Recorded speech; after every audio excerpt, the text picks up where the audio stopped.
All right, for more on this, let's bring in Koji Ichii, who joins us now live from Osaka, Japan. He is a professor of earthquake engineering and risk assessment over at Kansai University. Koji, it is good to speak to you.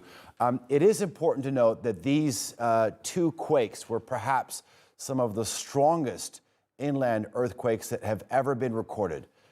That being said, as we've reported, we just saw some Turkish authorities, they are acting and they're doing their best to hold some of those people who could be responsible for building substandard buildings. And they've done a lot in the past to bring these standards up to a certain level. But your position is that people don't die as a direct result of an earthquake itself, but rather they'll be killed due to the collapse of weak structures.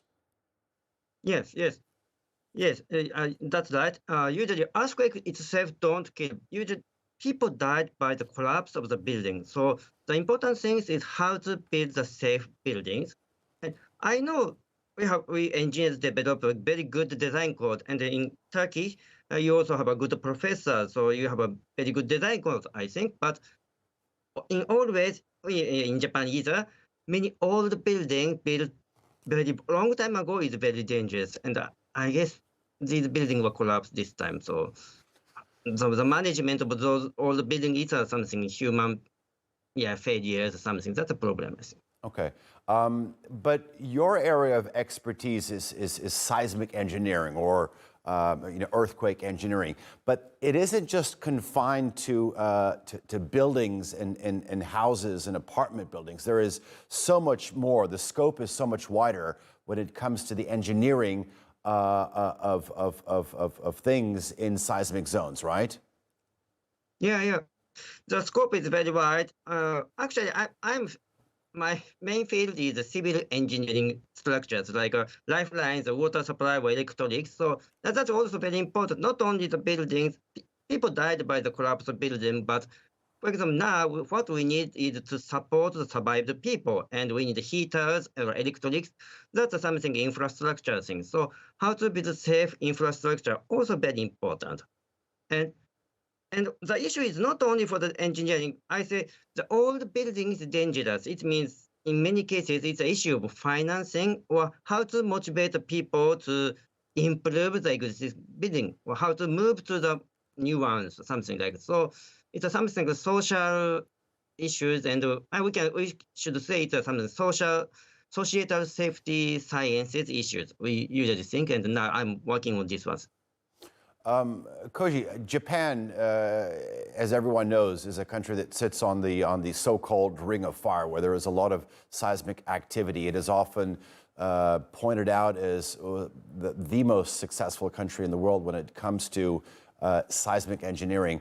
Talk to our international viewers, not only here in Türkiye, but for other countries that sit on zones where there is a lot of seismic activity, some of the standards and some of the regulations that you have there in Japan.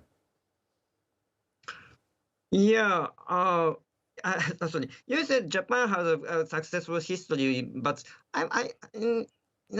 Japan have just many experience of damage by earthquakes, and every time we suffer the damage, we find how to solve it. For example, in 1923, in Kanto earthquake, we have 100,000 people died by mainly fires. After that, we developed how to prevent a fire after earthquakes. And yes, in Kobe earthquake in 1995, something similar to this target case happened, and we developed a new design code. So every time we have suffered something, and we learn how to do it. And yes, in international viewpoint, all the researchers now focusing on what is going on in Turkey, and we need to know the mechanism of the damage, and maybe we can develop a new design code or something good methodology to mitigate it. But it takes time. So yeah, I'm sorry, but we need the time to discuss about it, and we can learn many things. And we researchers want to do something good for Turkey and other worlds. Yeah, that's our